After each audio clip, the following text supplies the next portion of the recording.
In the guest room, Roland kicks off the conversation in this little gathering of big shots. Everyone here should feel privileged. Each person in this room is a key asset to Grey Castle, an irreplaceable part of its fleet of elites. In the coming decades, they'll be the ones standing beside Roland, helping to govern the kingdom. All this flattery is a bit too much for Barov, though, who suggests Roland tone it down a little. Roland, meanwhile, feels proud that he's running his state through democracy instead of the outdated feudal rights of the old nobility. To him, only democracy can make sure that capable individuals are the ones participating. That said, there's no guarantee that those capable individuals will always stay loyal to their roles. So, this is just the inaugural of Grey Castle's democratic journey. Everyone in this room will be the founding members of the new government. Their performance and accomplishments will be thoroughly evaluated each year. Whether they get promoted or stay where they are will depend on those evaluations. And Roland himself has taken on the responsibility of reviewing these officials annually. If anyone has questions or suggestions, Roland is all ears. But it seems no one has any issue with how things are going. So Roland moves on to assigning roles. But before that, everyone has the option to back out.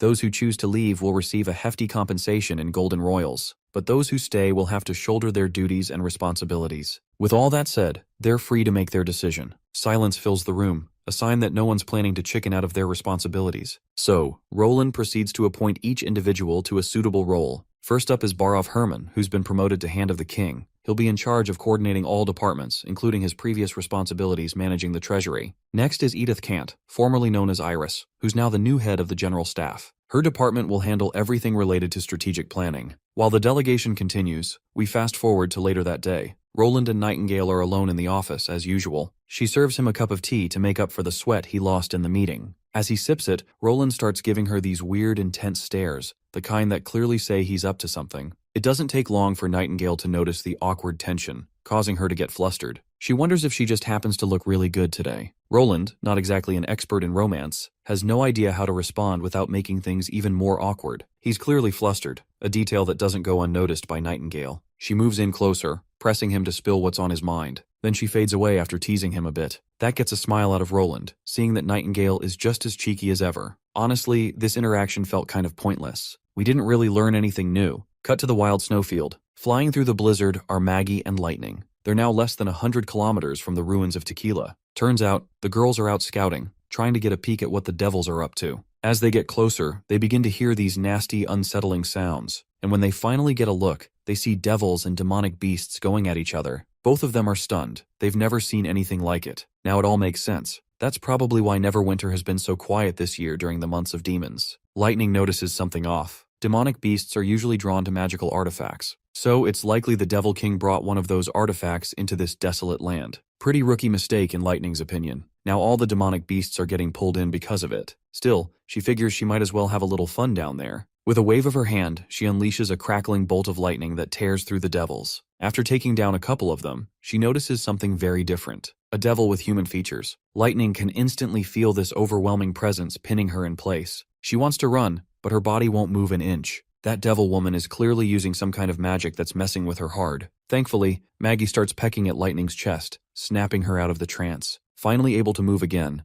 Lightning realizes she needs to report this back to His Majesty Roland ASAP. The scene cuts back to Roland's office, where he is reviewing 2 letters addressed to the administrative office. Barov had brought the letters personally, believing the king's decision was imperative. The first letter is from Kajin, a renowned master dramatist from the old capital. Kajin once brought his theater troupe to Neverwinter and had hoped to perform a new play at one of Roland's grand ceremonies. Unfortunately, Roland had not approved the performance, and Kajin never got the chance. Roland opens the letter and finds it is an inquiry. Kajin is requesting information about the methods behind shadow magic. If you don't recall, shadow magic is the innovative technique Roland developed for theatrical productions, combining special effects and projection on large screens. In other words, it's a kind of primitive movie. Roland already knows how to respond to Kajin's request, so he moves on to the next letter. Barov explains that the second letter comes from a merchant named Victor Losa, expressing interest in purchasing cotton. Roland immediately finds this odd. After all, Neverwinter is not a cotton producer. Barov reveals the interesting detail.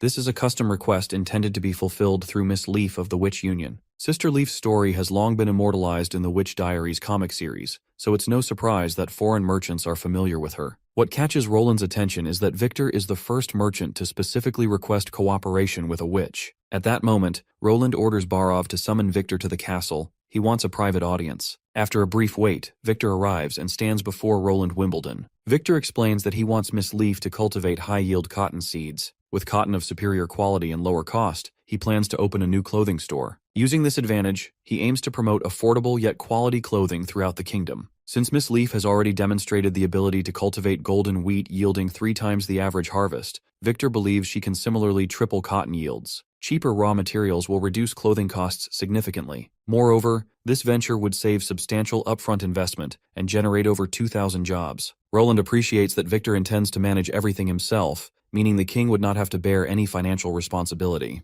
Gotta say, Victor is the real deal. Not only has he read every newspaper to develop these ideas, but he has meticulously studied every promotional announcement from Neverwinter. Victor's passion alone is reason enough for Roland to take interest. Their discussion concludes on a pleasant note. Afterwards, Roland reflects thoughtfully on how modern machinery can handle tripled cotton processing volumes. With the Losa family's highly skilled tailors, the final products will surely win public favor. Noticing Roland's contemplative mood, Victor offers to explain every detail from the ground up to clear any doubts. But it seems unnecessary. Roland is already vibing with the plan. His only concern is how quickly Victor can arrange the necessary funds to launch operations. At this, Victor lights up like a kid in a candy store. He is ecstatic that his plan has attracted His Majesty's attention. He apologizes for his excitement and boldly compliments Roland on his keen business sense. Roland, meanwhile, feels satisfied. Even without actively seeking investments, someone has stepped forward with a strong proposal. How could he refuse? Later that day, Roland is out in the courtyard to personally bid farewell to his new business partner. Before Victor boards and leaves, Roland has one thing he wants to make abundantly clear. If other merchants decide to copy this same business model in the future, the administrative office will sell the cotton seeds to them at the same price. After all, the more competition there is in the market, the more diverse the products become. The prices will also stay pretty competitive. Victor isn't fazed at all hearing this. Being a Dawn merchant, it runs in their DNA to never fear competition. Roland finds this dude to be quite an interesting fella. With someone like him as an example, the private enterprise should also usher in a period of rapid and lively development. Suddenly, Nightingale pops out of nowhere, with some unpleasant news, of course. The matter involves lightning, and there's not much time to waste. So she grabs Roland and disappears into the mist along with him. In the infirmary, Lightning can be seen struggling. While Roland is dying to know what caused Lightning's condition, little Nana stands there quietly, unsure how to respond. Nightingale rushes to check Lightning's condition and notices that she has sustained an injury over her chest. The troubling part is that Nana failed to detect the injury. No matter how much magic she channels, the wound won't heal. It's as if her powers are useless against this wound. Of course, this news shocks Roland quite a lot. The likely situation is that Lightning was hurt by a high-level devil. To get a better grasp of what happened, he questions Maggie about it. He wants to know everything, from beginning to end. Maggie reveals the sighting of demonic beasts and devils fighting each other on the snowy plains. Then they both encountered a powerful evil that looked very similar to a human. As soon as they were spotted, Lightning froze. So Maggie pecked her on the chest to snap her out of it. If it weren't for that peck, Lightning would have stayed suspended in the air and eventually crashed into the enemies sooner or later. Roland then shouts for Nightingale to call Wendy, Lily, Agatha, and Nightfall. The wound that won't heal seems to be related to that high-tier devil. The only person who can explain this condition is Lightning herself. A while later, Agatha joins them too. They have also managed to wake Lightning from her unconsciousness. It turns out her body is perfectly fine. The reason she was knocked out was exhaustion from prolonged flight. The symbiotic seed helped her recover faster. Roland is more interested in learning about this unhealable wound. Agatha explains that the problem lies in Lightning's magic power. When she checked it with the balance magic stone, she felt a slight abnormal feedback. And that abnormal feedback was almost identical to that of a devil. So what she's saying is that the devil has corrupted Lightning's magic power, even without any direct contact. Nightingale refuses to believe this. After all, she would have noticed the corrupted magic within Lightning right away. Agatha explains that the corruption in her magic is so subtle that it's very normal to overlook it. Though she isn't 100% sure it's actually corruption, it's just what the balance magic stone is showing. The most concerning part is that this kind of situation is unprecedented. While Agatha has seen many unusual occurrences before, like devils who have abilities they can use on others without direct contact, she's never heard of an effect that prevents wounds from healing. If some of Lightning's magic power indeed comes from devils and attaches near the wound, then everything makes sense. Normally, getting close to the Divine Judgment Stone would nullify magic effects, but it turns out this ability isn't that simple. The worst part is, she can't figure out any solution for it either. For the next few days, she decides to stay in the third border city for further observation. Pasha and her team know more than she does, and they might come up with a solution. Prince then turns his attention towards scared Lightning, who's feeling pretty rough. The girl starts to feel intimidated, thinking she's about to get scolded for diving into danger. But contrary to her expectations, Roland merely pats her on the head, assuring her to calm down. A few days later, they arrive at the third border city. There, Roland and the others meet Pasha. The lady has some good news about lightning. The girl is feeling much better now. Elena has been by her side these past few days. It almost made her forget about the encounter with the high-level devil. Wendy asks if Pasha found out what kind of ability is causing the wounds not to heal. Pasha reveals that the literature doesn't record anything like it. This must be a newly emerged ability of the devil. There are also many similar abilities, and their consequences are quite similar to rare special abilities. And these consequences are called curses. She then takes them into a library stacked with a plethora of books. She pulls one particular book off the dusty shelves and points to certain pages. The book elaborates on how wounds that don't heal themselves lose blood excessively. There were discoveries of abnormal magic in the patient's body. Pasha suspects these abilities might be of the same type, remaining in the target's body and causing damage as time passes. Conventional treatments are ineffective against this illness, and it's hard to eliminate it with external force. Pasha then reveals something very interesting. A witch named Samanja was cursed by one of the higher-tier devils too. In that crucial life-or-death situation, she slayed that devil thanks to her awakening. This is how she was able to free herself from the curse. So basically, if lightning is truly affected by a magic curse, then killing the opponent might be the only way to lift it. Though it's indeed very difficult, it may not be an easy thing to pull off, but our guy won't sit idly by, at least not until he tries. Before that, Roland wants to understand a few things. If that high-level devil can curse without contact, then what happens to ordinary people under devil's influence? Pasha warns that unhealed wounds pose a constant threat of worsening or even death. Roland then inquires if the Divine Stone of Judgment can counter the devil's influence. The answer is affirmative, but its effects are limited against high-tier devils like the Demon Slayer. Later, Lightning is shown crying in a basement, surrounded by Divine Stones of Judgment. She's devastated by her predicament and desperately wants to escape it. Meanwhile, in the southern Misty Forest, the Neverwinter Army prepares for drills. Everything is set, awaiting only orders. This time, Anna, the head of the engineering department, is in charge and everyone will report to her. They are about to test powerful new weapons developed by Roland and his wife. Anna steps forward, giving the immediate orders to initiate the test. The weapons are massive train-mounted artillery pieces. Iron Axe is awestruck and horrified by their terrifying, deformed appearance. The artillery fires, creating a blast brighter than the sun.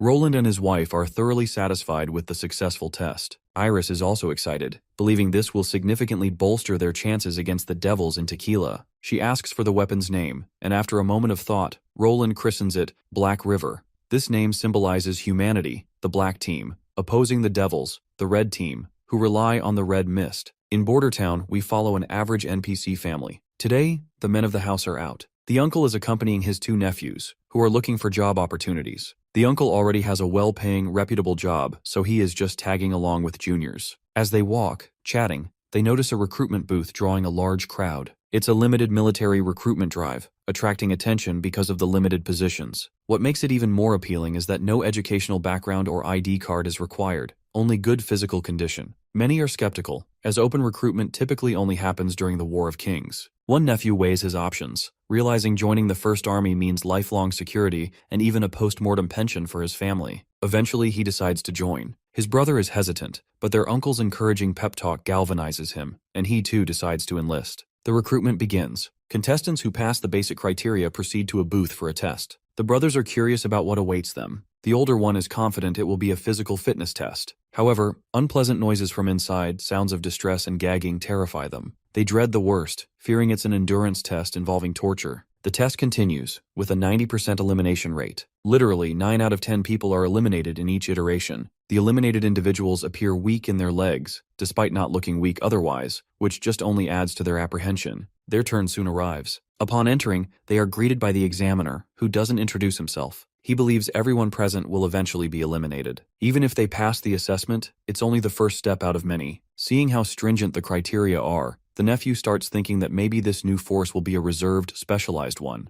Regardless, the only thing he cares about is the handsome pay. The instructor finally rattles off the rules. Everyone is told to sit on these stools and place both feet on the pedals. All they have to do is stay there for just 5 minutes. No matter what they feel or see, falling off the stool means immediate disqualification. With the instructions laid out, the instructor covers the entrance with shades and lets this magical test begin in the quiet darkness. A blinding light begins to surround the area, and soon enough, the participants find themselves suspended in the air above a vast forest. Of course, with no ground beneath their feet, their natural reaction is to feel like they're falling. But the nephew tries to stay steady and doesn't even let a single muscle twitch in the real world. He knows well that what he's experiencing is just an illusion he has to overcome. He tries to calm himself, focusing his mind to stay optimistic about his situation. He even starts thinking about his loved ones, encouraging himself to push through the test so he can support all the lives depending on him. Eventually, he passes the first test. And if the instructor's honest, his results are way better than the previous groups. Though it's just the beginning, he still has a few more tests to go before he can qualify for the position.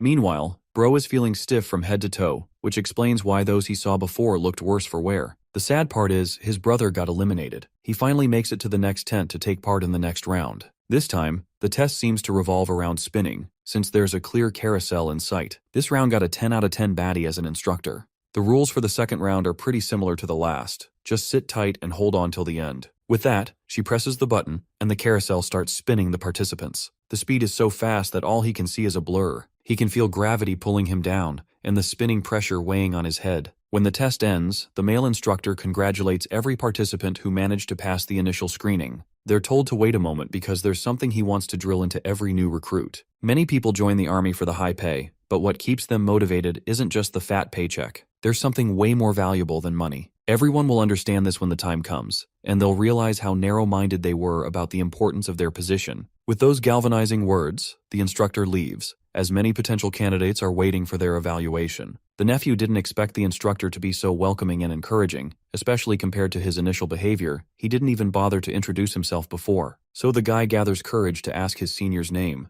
They deserve to know that much after passing the test. The sassy instructor snaps back sharply, introducing himself as Vanna. There's something very peculiar about him, in a good way though. Even the nephew can tell he's extraordinary. In one of the tents, all the candidates who passed the screening are standing before some high officials. Vade seems to be the one in charge of these candidates from here on out. He's quite intrigued to see so many potential knight candidates in front of him. The nephew overhears Vade talking about everyone here being knight candidates. It really gets the guy all contemplative and bewildered. The title of knight is a privilege only noble children get to enjoy, so it makes no sense for a commoner like him to be in such a coveted position. To make things even more complicated, in comes the princess herself. Seeing such a good-looking lowly has everyone blushing brightly. The nephew quickly pulls himself together, and so does everyone else. They all make sure to pay proper respect to the princess. The lady gives them permission to rise. She cuts to the chase, wanting to address every daunting question swirling in everyone's minds. Questions like why the army is making an exception to recruit non-official residents, why the selection criteria are so unusual, or why she is the one explaining everything instead of someone else. While these questions may seem complicated, she's sure they'll understand once they experience things firsthand. So, there isn't much for her to explain, other than a few crucial points. First of all, they aren't joining the first or second army. It's actually a new army Roland Wimbledon plans to build from scratch. It will be entirely different from any army before, so the selection process is equally unique and different. She further emphasizes the challenges that lie ahead for the members of this unique army. Get this, the previous tests they went through were literally nothing compared to what's coming. There are 16 of them standing here now, but only 2 or 3 will clear all the tests and become Sky Knights. Rest of the qualified candidates will be called reserved members. Now it finally makes sense. It seems like my guy is trying to build an air force, which is why anyone who passes all the tests and earns the position will be called Sky Knights. Although he doesn't know the difference between a Sky Knight and a traditional knight, for someone like him from a poor background, the nephew is just glad to get this Ultra Pro Max rare opportunity. And why is she the one explaining this? Because she's got a reason to be here. Only her and her brother know how this new army works. And since she doesn't want her brother distracted from his current duties, she's taken the liberty to be in charge of this recruitment drive. The guy perks up happily upon realizing that Princess Tilly will be the one supervising them. They can barely contain their excitement, and their enthusiasm is clearly visible to the princess. All qualified candidates will train on the shallow beach in the new district. They will also receive new housing and official status, becoming part of the new royal capital. But they should remember one thing. Even as reserve members, you are still part of the army. Their actions will be restricted, and quitting halfway will be considered desertion. Any disobedience to military orders will be severely punished too. Everyone acknowledges her orders, even if they're a little strict. If someone like her is supervising them, then they've got no reason to turn their backs. With that said, the only thing left is for everyone to swear allegiance to the King of Grey Castle. She turns around and leaves, leaving the rest in the capable hands of Wade. Wade pulls out the oath script and begins narrating the crucial lines for everyone to repeat. The whole day goes by and dawn starts to crack. Once the nephew is out and about after all the formalities, he doesn't find his brother Shangguo or his uncle anywhere, which likely means they've already gone back home. so he rushes back too. Upon entering the house, the first person he meets is his sister. She looks totally ecstatic because their uncle had already told her that her brother managed to land a job. Also, on a side note, he was supposed to bring her some tasty cake ingredients, but the poor guy completely forgot because of the euphoric lapse after finally landing the job. He begins describing the significance of his new job, especially that Princess Tilly will be supervising them. She even gave him something special. When he unwraps the cloth, he finds several books inside. The boy has no clue what these books are, so he asks his sister about them. Her name is Rachel, by the way. When she takes a look at the covers, she quickly figures out what the books are about. The book is called Principles of Flight and Operation Manual. The next scene takes us to Roland's office, where Tilly submits the fat stack of applications from those who were able to join. He slides a cup of tea over before asking about the recruitment drive's progress. Tilly is pleased to reveal that everything went smoothly, except for the fact that they got very limited talent. She selected 124 from the migrants and 73 from the official residents, making 200 candidates in total. She fears that these numbers are too few when it comes to going up against the Devils. Roland acknowledges it but isn't dispirited, as it's just part of the process. He's sure they'll get even more applications in the second recruitment drive once they have a few role models representing the Sky Knight Army. You see, the human longing for vast space is ingrained in their bones. Whether imitating birds or using balloons, exploring the blue sky isn't exclusive to the airplane era. The explorers of the Curious Society are the best example. They're always trying different things to soar through the skies. So he's positive this curiosity to explore the sky will attract even more candidates once the Sky Knight Army is functional. First, he needs to prepare a team that can fly. However, training pilots is not an easy task. In the era when flight control systems were immature, pilots valued talent the most. Fear of heights, resistance to dizziness, and physical coordination are just basic requirements. Spatial orientation, understanding aircraft, and even neural reaction speed all determine if someone is suitable to be a pilot. The veterans of the First Army have high obedience and reliability. Selecting a few excellent ones as corps officers is fine, but pulling them all out to form an air force is asking too much. So he still has to rely on these new immigrants. As he's going through the applications, he notices that 6 failed to pass the oath, meaning they're likely spies or people with ill intentions. Nightingale adds that those insincere candidates have already been taken away by Wade for questioning. 2 of them are official residents of Neverwinter. They were all bribed by foreign merchants, hoping to infiltrate the army and gather information about firearms. The police department was dispatched but came up empty-handed, only catching the merchant's assistant left in the inn. But Nightingale didn't just sit idle. She used Summer's holographic magic. With its help, they also found a letter from the old capital. From its contents, it seems a noble is behind all this. She's proud to report that she has already gathered this noble's whereabouts, appearance, and identity. Soraya's drawn portrait has been sent to Tassa via animal messenger, so the arrest of that lousy noble is inevitable. Roland feels thoroughly satisfied hearing the report. He gives her props for a job well done. Since these nobles are unwilling to give up, the Northern Hill Mines are ready to wholeheartedly accommodate them. By now, Roland is sure these nobles will rise up as soon as they get any opportunity, which isn't surprising. After all, feudal nobility has lasted nearly 1,000 years, so making it disappear completely is not something that can be done overnight. Moving the conversation forward, Tilly wonders how Roland plans to manage the shortage of planes now that the pilot shortage has been dealt with. Well, it seems like Roland still hasn't made much progress on that front. So, cunningly, he tries to divert the conversation to a totally different topic, reminding them about the newly released turbulent drinks Evelyn whipped up. He suggests they should go ahead and try them. Of course, his attempt to distract the conversation only annoys Tilly more, who is now dead certain that this deadbeat hasn't made any progress with prototypes. She's furious beyond anything and goes on a full-blown tirade. Before she goes full ballistic, he reluctantly assures her he'll show some results within a month. Well, that much assurance was all it took to calm this feisty lolly down. After having a bottle of turbulent drink, Tilly is on his way. Meanwhile, Nightingale notices a very subtle yet intriguing detail about Tilly. Whenever Tilly is around in public, she always addresses him as brother. But when she talks to him personally, out of everyone's earshot, she rarely calls him brother, though Nightingale doesn't have a clue why that is. Anyhow, the scene cuts to somewhere on a remote island. It's actually our expedition team carried by Azima, searching for more uranium. As they walk deep into the dense forest, they notice a trap laid out meticulously. The Night Lady grabs her blade and throws her sword ahead, triggering the trap, causing a bunch of spears to launch over the target. Good thing they spotted the trap and stopped to check it. Otherwise, many would have been pushing up daisies by now. Despondence blankets everyone as they realize the gravity of their situation. Every vine and branch under their feet could be part of this same kind of tripwire trap. Unless they burn this place down to a crisp, their lives will remain in danger while moving. The only thing they can currently do is take a detour instead of moving forward. Meanwhile, the Night Lady knows pretty well that these traps aren't the work of hunters catching some animal. These traps are likely designed to trap humans. She's ready to take the plunge and goes forward to clear the way, much to everyone's bewilderment. They really don't want her to risk her life like this. But the lady doesn't listen and proceeds ahead, blade in hand. Chaos ensues when a giant boulder comes crashing her way, which she slices through as if it's butter. Damn, this is definitely a 10 out of 10 baddie, not some random NPC you'd expect to see dead after a few panels due to reckless behavior. The path ahead seems clear, devoid of dense foliage or thickets. With her last swing, she dismantles the last remaining traps, giving the crew the green light to move forward. Turns out, she's the divine punishment witch assigned by Roland, which explains why this woman is so brave and intelligent. With that, they decide to continue their journey. A while later, Baldy's bald yet sweaty head greets us, his jaw dropped after witnessing the might of this divine punishment witch. He always had this gut feeling that the warriors sent by Roland Wimbledon aren't weak sauce, but he didn't imagine them to be this outstanding.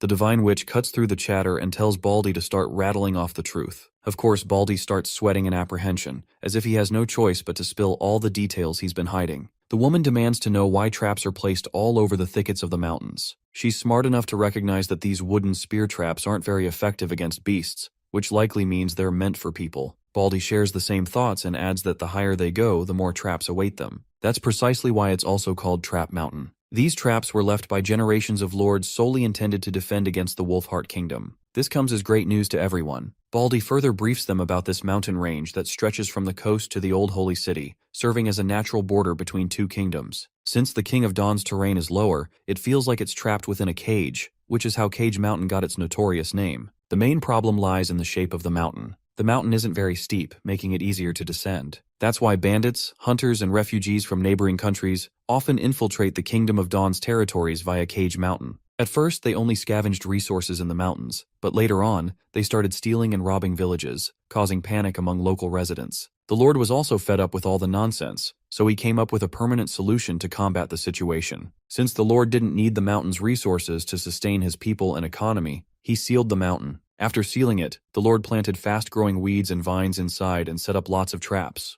This custom passed down through generations, earning Cage Mountain its name today. The night deepens, but the expedition team continues their trek. Azima reflects on the Cage Mountain situation, realizing that these guys not only blocked intruders, but also trapped themselves within the boundary. If it were Roland Wimbledon, he wouldn't have chosen to do this. That man likes to see the bigger picture and strives to achieve long-term gains. She snaps herself back to focus. She doesn't have to glaze over him. She's simply his employee, doing what she's told, so she better keep her focus on the task at hand. Seems like she's very close to her goal, figuratively and literally too. Her magic has detected the source of the sample she's holding, meaning they are quite close. A trail of light is leading them to the precise location. The Divine Witch decides to go ahead first, making sure there's nothing life-threatening. What she finds leaves her bewildered. Right in front of her is an abandoned ruin, which shocks Azima. Roland had tasked her to find this peculiar element, so it's quite weird that the source led her to an abandoned ruin. Seems like they hit the jackpot, and the Divine Witch is all hyped about it. The underground civilization left ruins all over the continent, and Tequila naturally studied them extensively. But these symbols carved on the walls aren't their script, and they have nothing to do with the magical characters set by the Alliance. So this discovery is entirely new, an unprecedented place they stumbled across. Azima can't make sense of the writing on the walls, even though every word is written clearly and plainly. If these ruins weren't left by a civilization that fought in the Divine War, it likely means that an unknown race lived here in the past with its own culture and everything. It may be possible, but the Divine Witch adds that there are no records or studies hinting that the underground civilization split into tribes and created an entirely new culture and language. Currently, the only thing they can do is get inside and take a look for themselves. After wandering around, they find a stone tablet, which seems to be written in the common language they use. When they read the tablet, it says, "Land of the Gods is cursed and prohibits entry if you don't want to die." Upon reading this, that baldy bastard is panicking out of his wits, assuming the worst-case scenario. The mention of a cursed temple grabs everyone's attention, and they're sure Baldy likely knows something about it. Baldy promptly begins his lore dump. There are rumors that over 100 years ago, when the local lord set traps to stop the Wolfheart people, the knights assigned to place traps one day got caught in heavy rain. They stumbled across a strange temple, which they thought to use as shelter. Even before Baldy reveals more, the Divine Witch knows the rest of the story. She knows they found treasures in the temple, and with the villagers driven by greed, they stole the treasures but were cursed by the gods in return. In the end, they met a tragic fate, one after another. Well, the reason she knows this story is because it's all bullshit. She can bet her life this rumor was made up by the Lord to keep all the riches for himself. As for the knights who found the treasures, they were used as evidence of the curse. But then Baldy adds another twist.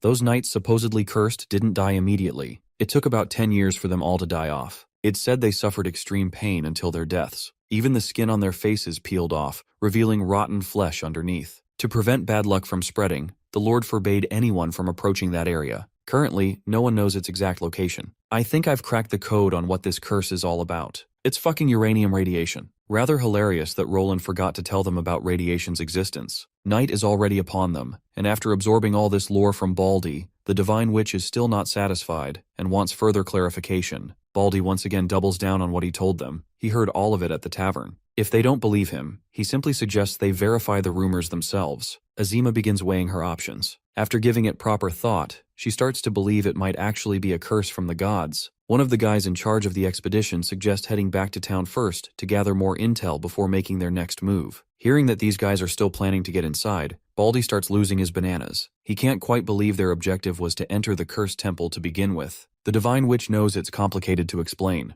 After all, they never intended to find a temple, it just happened to align with their main goal. Despite the apparent warnings and unwelcoming rumors surrounding this place, they seem to proceed with the plan. They must fulfill the Majesty's orders. The Divine Witch is also hyped to meet this so-called god inside here, who's out here cursing everyone. So they have to prepare to continue their venture. Roland had explicitly entrusted them to approach the source with caution, which just shows he probably knows the danger they're getting into. He gave them 2 routes, and they're supposed to pick only one based on their circumstances. First, if the source is out in the open, all they have to do is seal off the surrounding location and return to Neverwinter. The other option is if the source is inside underground mines or deeper caves, they must prepare for their own protection in advance. While this temple may not look like a mine, it's not that far off either. Just as they say this, someone throws a stack of leather jackets. Right away they start putting them on, though none of them have a clue how these heavy jackets are supposed to protect them. Not only the jackets, but they also have to wear these face masks to make sure they don't inhale contaminated air.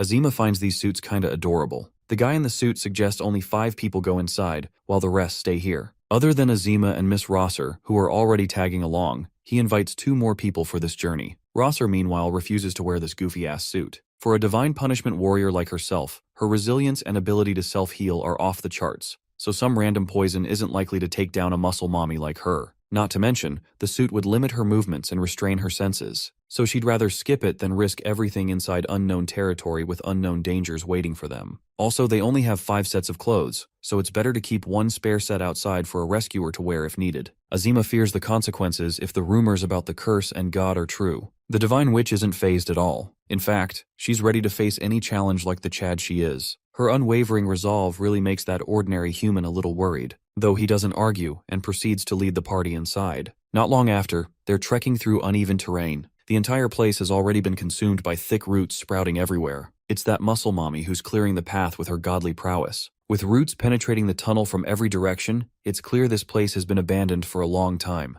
That said, it's also apparent this place wasn't just sealed off right after it was found, just like the Baldy said. For at least some time it must have been bustling with people. There are also torch holders everywhere on the walls. The carved holes are much cleaner than the walls, indicating they were made at very different times. If they were just taking shelter from the rain, there'd be no need to leave torches every 10 steps or so. Rosser isn't surprised this place was an attraction point. After all, if there really was treasure inside, it's impossible the local lord wouldn't be tempted. She also admits the Baldy out there might not be lying with his stories, since rumors tend to get exaggerated over time. For now, they're curious if Roland is looking for the same treasure the local lord was after. If there really is treasure there, he worries if there's even much left in the tunnels for them to loot. Majesty Roland revealed how this treasure is imperative to create the brilliance of the sun, so they can't afford someone else stealing it. Well, they'll only get answers to their questions if they venture further inside. After a short walk, they finally get closer to their target. There's that unusually dark path ahead, likely reinforced with magic. Rosser tosses a pebble into the dark, blocking the path, and as it turns out, the stone just goes right through. After that, she doesn't hesitate before entering this unknown place, much to Azima's shock. Seeing this nerve-wracking, chill-inducing black door, Azima freezes there, forebodingly. This ominous door sparks a profound realization within her, a kind of truth she'd been denying for years. Until now she thought she was brave. But thinking about it, she's nowhere near as courageous as Rosser or the others who just went inside. That coward inside her is the one who forced her to stay on Sleeping Island and not join the Witch Union. But with her resolve renewed, she steels herself and proceeds to enter. Meanwhile, Rosser is already inside, looking around to make sense of things in the dark. This place is likely the bottom level of the ruins. It's not that big, maybe only 200 steps wide or less. The guy in the background is amazed to hear her thorough assessment of the place, even though it's pitch black out here. Well, after spending hundreds of years underground, it's natural she's adapted to the dark. The woman then asks Azima how much farther they have to go. Azima uses her powers to try to locate the source. The place begins to react to her powers, which clearly means they've arrived at their destination. They're literally standing right at the source. The next scene takes us back to the border town, where Roland gets an urgent report from the King of Dawn. When Roland hears it's from Sean, he jumps out of his seat in joy because it's actually a report from Azima and her crew. Nightingale further reports that the report only contained papers, much to Roland's amazement, who assumes Nightingale has evolved her ability to see through stuff. The girl brushes off such pleasant thoughts, admitting she just sneaked inside and took a look. This, of course, triggers Roland to dread the worst. He fears Nightingale probably knows about the turbulent drinks he received earlier today, which were hidden inside the desert cart. I guess Nightingale's already guilty of stealing those turbulent drinks. Back to the main point, the officer highlights the reports they received, which are covered in this pitch-black substance. Along with these unreadable papers, they also got a letter, which Roland promptly starts reading. The officer asks about the blacked-out papers and what he should do with them. Roland simply orders him to spread them on the floor instead of wasting them. After all, Sean wouldn't have gone to so much effort just to send useless stuff. According to the letter, Miss Azima has found the source she wanted, right at the northeastern border between Dawn and Wolfheart. The locals call it Cage Mountain, but the source isn't in the mines. It's been found inside ancient ruins that seem very old. The fascinating part is the place doesn't belong to any underground civilization, nor is it remotely related to the Tequila fugitives. They had doubts it belonged to sea devils, but Azima's discovery disproved that guess. If anything, they're damn sure this is a relic left by a totally unknown tribe. Roland finds himself reflecting on this perilous development. After all, the existence of another unknown civilization was never mentioned by the Witch Alliance. If a foreign race actually existed in the past, it's unlikely it would have gone unnoticed by the Witch Alliance. So if the contents of the letter are correct, this means this civilization might have existed even before the underground civilization did. The key question is, why was this group so interested in uranium? The letter further mentions murals carved on the stone walls of the ruins' lower levels. The alien races we have seen in paintings don't match the particular race hinted at in these ruins. Miss Rosser and Sean believe this building was likely a place of execution. It's not only located above a source vein, but the builders also fired the ore into bricks used to pave walls and floors. Azima observed the same elements everywhere in the ruins. Even the murals used a lot of mineral materials. Around the lower level, they also found many cages and bones, which are depicted in the murals. They seem to imprison many enemies here, not just aliens, but also those resembling their own kind. Then they tortured them with uranium radiation, as if to please their god. Sean made sure to make rubbings of those murals as best as he could, and had them sent with a messenger from House Tokat to Neverwinter. Since they only have limited protective gear, the process of copying those murals onto paper has been slow. What Sean sent is just a part. Completing everything will take another month or two. Sean also expressed worries in his letter about Miss Rosser, since she entered without protective gear. All he can do is hope she isn't affected by the curse inside. The locals discovered this ruin earlier and caught a strange plague while looting it. Their greed led to their deaths, and so the place was dubbed the Temple of the Curse. Roland feels concerned after reading the letter, prompting Nightingale to assure him that even if the divine punishment witches are cursed, they can just swap bodies to fix everything, so there's no need to worry. Turns out he isn't worried about the divine punishment witches, but about Sean and Azima. According to the plan, they shouldn't stay in the mining area that long. You see, it doesn't matter if uranium is in raw form or enriched. The decay radiation is mainly alpha particles, which are hard to penetrate skin and harm the body. But that doesn't mean it's the same in the mining area. Considering these radioactive elements have existed for hundreds of millions of years, some have decayed into more dangerous elements. For example, with radon, the situation changes. Radon's half-life is only 3 days and it's a gas. It's easily inhaled, causing internal exposure, so shielding is necessary. The protective suits he prepared for the exploration team are designed for deep mining areas. The full-cover outerwear effectively isolates various toxic elements from uranium decay. Activated carbon masks can absorb radon and other toxic gases, as long as they don't stay in the mining area too long. But prolonged exposure to this toxic stuff can overwhelm the mask's absorption capacity, so there's a risk of people inside the mines inhaling toxic substances beyond safe levels. Seeing the urgency, Roland immediately calls for Honey and begins scribbling down the consequences of staying in that place. He wants this letter delivered to them as soon as possible. A while later, we see all those paintings sent by Sean spread out on the floor. Roland is trying to make sense of the murals, while Nightingale notices his no-nonsense attitude and asks why he's so tense. He draws her attention to the rubbings. The scenes in the rubbings feel familiar. Nightingale casually leans over to get a clearer look, causing her big hooters to sag below. This lady seems so numb-minded that she clearly misunderstands Roland's question. The only peculiar thing she notices in the rubbings is the amount of ink used compared to a normal painting. Roland can tell she's a lost cause when it comes to brainstorming. Without complicating things, he insists she get the map of the southernmost region, which she pulls out right away from her mist. Roland notices how the map perfectly matches the rubbings, a revelation that alarms him. Nightingale recalls that the southernmost region is where the Sand People live. Just as she mentions this, Roland spots something alarming in the rubbings. The rubbings clearly show a divine artifact there. I've got no clue what's going on, but let's hope to get clarity on what this divine artifact stuff is about. Before that, we cut to a chamber where a woman, or rather a witch, is being whipped to death. The man in authority arrives and stops the Inquisitors before the woman actually kicks the bucket without revealing anything worthwhile. The man personally confronts the damsel and insists she reveal the whereabouts of the Holy Scripture. The woman's name is Farina, and the man wants her to start parroting everything she knows. Let's cut this guy's crap and get to the point. He's just a random side character who happens to possess a few divine punishment soldiers,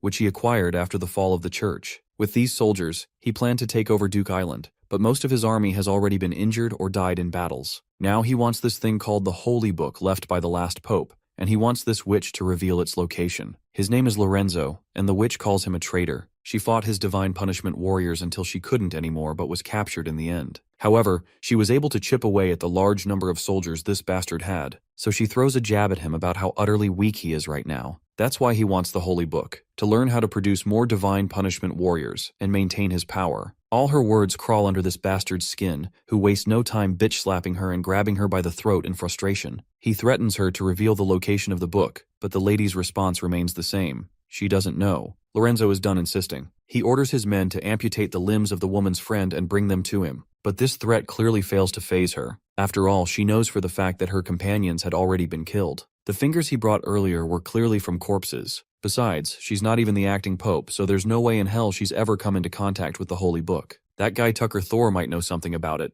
but he never mentioned a damn thing. In short, no one will ever know how to train divine punishment warriors again. But this bastard refuses to believe it. He's pretty damn sure Tucker sent her to Wolfheart to rebuild the church and avenge Hermes. If there's no holy book, then there's nothing left to fight against Grey Castle. The witch finds it laughable that this clown still believes he can take down Grey Castle with his pathetic divine punishment army. The current acting pope only wished for everyone's survival and hoped the rest could live in peace. Of course, this psycho power-hungry scum refuses to believe that. He's convinced Tucker didn't give her those divine punishment soldiers just so she could live a peaceful little pooky life in some backwater village. But the woman keeps saying things that really don't sit well with him. He knows full well she's trying to rage bait him, but he's not that dumb. Instead of killing her outright, he decides to drag it out, prolong the torture, and push her to her limits. Later, alone in his office, he's going off the rails, furious that he's gotten 0 leads on the Holy Book. He still wants to take over Duke Island before things go south and hoard all the resources for himself. But that woman won't budge an inch, let alone spill anything about the Holy Book. Suddenly a guy bursts in, claiming he's got some interesting news. Lorenzo isn't in the mood, until the guy mentions it's actually good news. Apparently, there's some unrest near Dawn's border. They're planning to venture deeper into the Cage Mountains. Lorenzo doesn't see the point. No matter which lord takes the Cage Mountains, Duke Island gains nothing from it. That's when the butler adds the real kicker. The ones behind the Cage Mountain expedition are from Grey Castle, sent by Roland himself. Now Lorenzo's paying full attention. He demands confirmation. The butler assures him that this info is legit and has been verified through multiple sources. First, the troops stationed at the foot of Cage Mountain are definitely from Grey Castle. Their uniforms match the distinct style of Roland's army. Second, a death row summons has gone out across Dawn. The gathering point is in the Cage Mountain area, and they're all said to be serving the king of Grey Castle. The Duke takes a moment to piece things together. Then it all clicks in his mind. He had a hunch from the beginning that the ruins in Cage Mountain were tied to the church and the Divine War. But to think Roland is already one step ahead of everyone, that's driving him nuts. The butler drops even more lore. Years ago, some villagers stole treasures from the Temple of the Curse in Cage Mountain. One by one, they died of a strange plague. The treasures eventually ended up in the hands of local nobles. The ancestors of the Earl of Cliff Ridge took interest in it. They believed it wasn't a curse, but something else entirely. Something to do with what was taken out of the mountain. After spending resources and effort, they managed to buy back some of the treasures from Dawn. After some research at the cost of over 10 lives,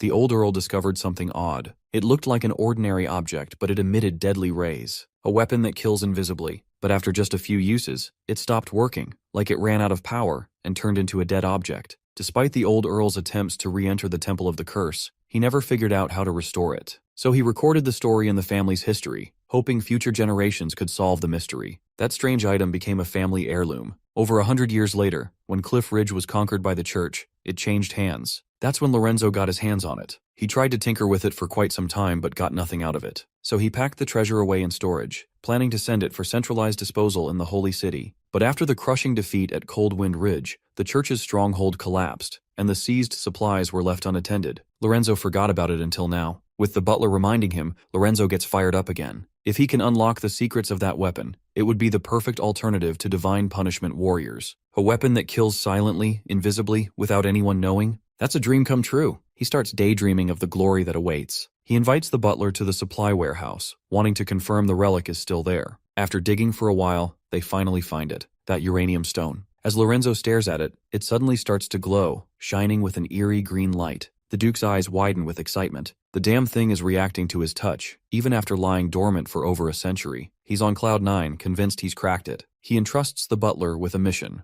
Go to Cage Mountain and gather any critical information on how to activate or use this treasure effectively. And make sure not to get spotted by Grey Castle. This operation must stay secret. And honestly, I've got a gut feeling this dude's gonna die, especially considering how closely he's clinging to that chunk of uranium. The scene cuts to a bar. Inside, this redhead dude meets a mysterious guy in a hoodie. The redhead asks him about that witch Farina. The hoodie guy delivers the good news that she's alive. But the bad news is, she's being tortured day and night by Duke Lorenzo. It's so bad that he always hears her screaming from the hall. If this keeps up, he fears she might not survive much longer. Turns out Farina is the leader of the last faction of church believers. But instead of bouncing back and starting fights, Farina wanted to live a normal life, just like the acting Pope Tucker instructed her. However, Duke Lorenzo wants the holy secrets all for himself. The hoodie guy suggests they just hand over what Lorenzo wants. The redhead reveals they don't actually have it. It's been long lost along with the Hermes Cathedral. The hoodie guy decides to head back to the castle before Lorenzo's men get suspicious. The next chance to meet will be in 3 days.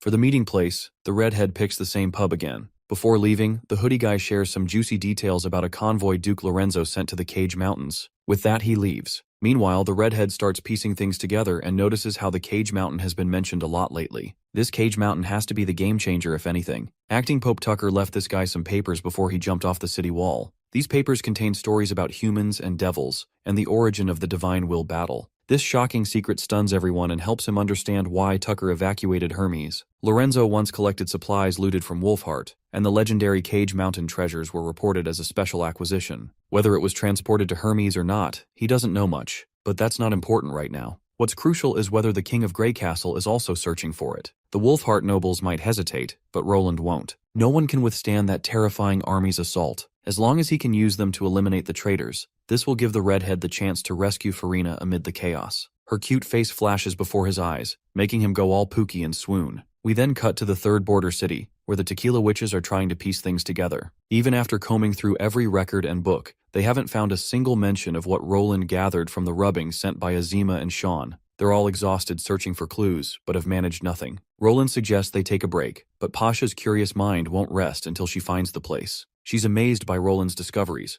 They overturn the entire history of the Alliance. In fact, all recorded human history. Despite collecting so much info over the years, the tequila witches now feel lost, as if they know nothing about this world. Roland assures her it's normal. The more you know, the more you realize how little you understand. In the end, all questions boil down to 3 things: where you are, who you're fighting, and who's fighting you. The witches aren't happy to hear his abstract crap and get the heebie-jeebies, but all the poor guy wanted was to reassure them a bit. He wants them to question who they are, where they came from, and where they're all going. Now that Pasha reflects on it, she's having a hard time answering, even though the questions are simple. The answers change completely with just a slight shift in perspective. Let's cut the mambo-jumbo and move on. Now that they understand the unknown Divine Will battle from the past, and the new race that existed, it's time to discuss it thoroughly in the next meeting. Everyone should know about it as soon as possible. The ladies are more than ready to discuss everything. The next scene shows every important figure gathered in the meeting hall. Filled with these new discoveries, they all have questions. Tilly is the first to ask about the victor of that Divine Will battle in the past. It wasn't the devils, nor the sea monsters and underground civilization. Humans weren't the winners either. So who won, and where are they now? Pasha adds that the underground civilization put a lot of emphasis on 2 sentences. Magic makes them extraordinary, and mastering magic is the ladder to Divine Will. Let's assume all participants in the Divine Will War could use magic. Perhaps the victor elevated magic to a new level, reaching beyond ordinary people's sight. Roland respects Pasha's opinion, but figures her assumption has a lot of loopholes. Still, He appreciates the input. Something is better than nothing. Normally, you'd assume the stronger a civilization, the longer its traces last. Ancient people built houses with thatch and mud, which weathered to dust in 1,000 years. But the concrete buildings of Neverwinter, even after 1,000 years, still leave outlines. So a civilization capable of winning the Divine Will War vanishing after victory doesn't make sense. We only know of their existence from scattered ruins. If victory still can't reverse the fate of extinction, then it means a divine war is too deadly to engage in, enough to shake everyone's resolve and make them think twice before indulging in one. Iris then chimes in, since the murals date back at least 1,400 years, humanity's experience can't truly be called the first Divine Will War. So Roland decides to rename this old Divine Will War to avoid confusion. He temporarily calls it the War of the Lost. As for their current plans, he wants to proceed with exploring the Cage Mountain ruins. This is the only way to achieve victory in the upcoming war. Only by winning can they unravel all the mysteries surrounding them. This time, he plans to drive the devils out of the fertile plains completely. This is for expanding Neverwinter and laying the groundwork for their final victory. The scene cuts to Roland having tea with Thunder. It seems the time to explore the Shadow Sea has finally come for Thunder. Roland is kinda jealous he can't join the journey. Thunder feels proud, claiming this will be the largest expedition in the Bay Islands history. He's already gotten used to the steel ship, so there won't be any problems mid-journey. It's all thanks to Anna, who improved the ship based on his feedback. Anna asks Thunder for one thing. Since the ship has only done shallow water trials, she wants thorough reports once he begins deep-sea travel. She advises him to use Neverwinter's new waterproof ink and sealed pouches so the reports survive the harsh, unforgiving sea environment. Roland also has a favor to ask. Actually, he wants to recruit a team of adventurers, unrelated to this expedition. Roland plans to designate this new team to explore only the Cape Endless. Margaret points out that the place is nothing but sand and black water, so why spend resources? Roland used to think the same, but the Endless Cape hardly encounters any risks, so no need for experienced experts. It's more about numbers than skills. Thunder points out there are many such people in the bay, but he isn't sure if they'll pass any selection criteria. Roland reveals there are no selection criteria. Anyone can be called an explorer as long as they discover a new artifact at the Endless Cape. For their discoveries, they'll be rewarded accordingly. Even just a piece of a relic counts, but it must come from the Endless Cape. With that sorted, Thunder asks the name of the steel ship now that it's passed sea trials. Roland names it Snowwind. Thunder already likes the name but thinks it sounds too cute for a ship that looks like a total beast. Roland believes the name perfectly blends harmony and gentleness, the kind that wisdom carries. More importantly, the name has an auspicious meaning, which will bring good luck to the voyage. The time for Thunder's voyage finally arrives. His crew includes that mermaid witch who's all teary-eyed after getting separated from her witch association friends, Lightning, Maggie, and Lorgar. The next scene takes us to Lorgar's father, who looks troubled. Turns out he just saw his daughter's poster plastered all over the city walls. He finds the whole showbiz scene humiliating and a stain on the Blazing Flame Clan's status. But contrary to his conflicting thoughts, the crowd's reaction surprises him. They're all fascinated to see Lorgar as the main star of the movie. Seems she's already got a lot of faithful fans who would die to watch her shows. The father is amazed that everyone appreciates Lorgar, rather than despising her because of her appearance. He's already started to see things the way Roland does. He lashes out at his son for thinking negatively about her situation, now that his perspective has changed. He angrily pushes his son to go buy tickets for the Shadow Magic show. The crowd is dense, with people from every corner of the city coming to join the fair. There seem to be multiple activities going on, including a running race. The doting father is so hyped he literally cosplays as his own daughter and joins the race. Meanwhile, the brother feels utterly pathetic. He never gets the kind of attention from his father that Lorgar gets. He's not sure if he can ever beat her in life. Just as he's feeling hopeless, his father comes to him and asks him to run in his stead. After all, he is getting old, so running isn't for the old. Only the younger ones should participate. The father even makes sure to put wolf ears and a tail on his son. He reminds him Lorgar is still family, no matter if she left home. He wants his son to represent the Mojin people and make a name for her by acing the race. The brother understands the depth of his father's words and promptly starts sprinting ahead of everyone. He's glad his father's been watching him after all, meaning he isn't as neglected or undervalued as he thought. All his past efforts weren't in vain. His father has always been watching from afar. At the finish line, we see a few familiar faces arriving. One of them is Knight Carter, wearing a red cape with a royal emblem. Meanwhile, Wade carries Honey around, who's writing down every significant detail for the next day's newspaper. As the contestants are struggling against each other to reach the finish line, Honey makes sure to write this significant moment in her journal. Let's shift perspective to Knight Carter, who looks utterly exhausted and out of breath. That robe he's wearing is heavy as hell, making his movements sluggish. Still, he can't give up the race for the sake of his wife, at least not now that the finish line is so close. Just as it seems within reach, they notice one contestant dashing like a damn bullet train. What's more striking is the beast cosplay this dude is rocking, as if imitating a wild beast will grant him strength and speed. It sounds ridiculous to Carter that a guy in a stupid outfit is overpowering them like this. And as expected, the brother of a famous star manages to take second place, putting poor Carter in third despite running fast in that heavy robe. By the way, Lorgar's brother's name is Rohan Fanhwa. Meanwhile, Roland announces the first place winner, Kai from Longsong District. Carter is bawling, realizing that this woman was so far ahead they didn't even see her cross the line. Barov thoroughly enjoyed the race. Even Ambassador Petrov had the time of his life. While Petrov enjoyed the race, he's sad only one participant got a commemorative badge. Barov thinks it's perfectly fair and normal. This sparks a little argument between the two officials, with Roland watching from the sidelines. One sees things through a diplomatic perspective, the other considers people's feelings over rigid systems. I think we're taking Barov's side here for once. This girl Kui earned her win through sheer hard work. She used to be a street rat, but once liberated, she became a proud mail carrier, running through the streets and alleys of Chang'e Fortress every day. This job helped her reach the finish line earlier than anyone else, and thus she brought a win to her district. Suddenly, Anna appears, asking if sports events are similar to this in his world. She also points out how he was zoning out in the first half of the race. Roland had been thinking about something missing, a commentator and live broadcasting. He explains broadcasting and commentary to her as the day passes until dawn. People gather in the city center, with Roland about to announce something crucial. A crucial war needs an inspiring start, and now's the perfect time to boost morale with a pre-battle speech. First, he boosts people's morale by reminding them how far they've come. What used to take weeks by carriage now takes a single day. That's why people from every corner of Neverwinter can join this fair. He assures them that steam trains, bicycles, and more are just the tip of the iceberg.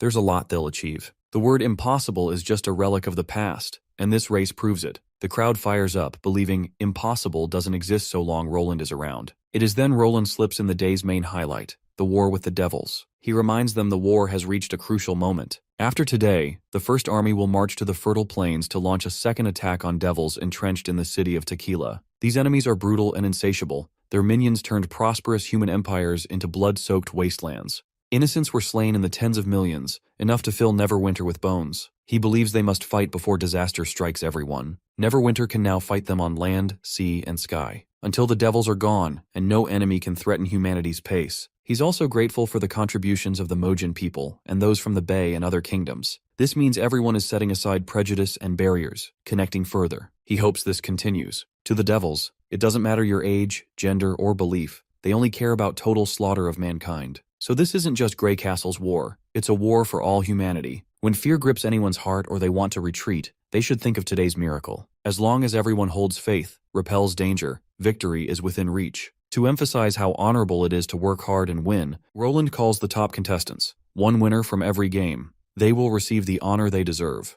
The audience erupts in applause. The doting father feels pumped up. He's so proud of his son he wants him to stand with the other 10 champions. He may not be the cream of the crop, but he fought for whatever he could get. For this, the father is glad. This makes the son crack a smile, feeling happy to finally be recognized by his father. Later, Roland and his core members regroup in the strategy chamber to plan the next major offensive against the devils. Once everyone takes their seats, Roland officially declares, "The war has truly begun." This looming threat is no longer just a military matter. He wants every manager from the kingdom's institutions and each department in the administrative hall to have a clear grasp of the war situation. Everyone must stay proactive and fulfill their roles accordingly. If they don't take the Tequila ruins, the red mist could engulf the entire continent, and at that point, nothing will be able to stop the devils. So, losing is simply not an option. With that clear, it's time for the general staff to present their strategy. Iris steps forward, drawing everyone's attention to a large map of the continent. This map has been updated under Roland's instructions, now clearly showing how little of the world is still under human control. He hopes this perspective will push ministers to look beyond short-term concerns and broaden their vision.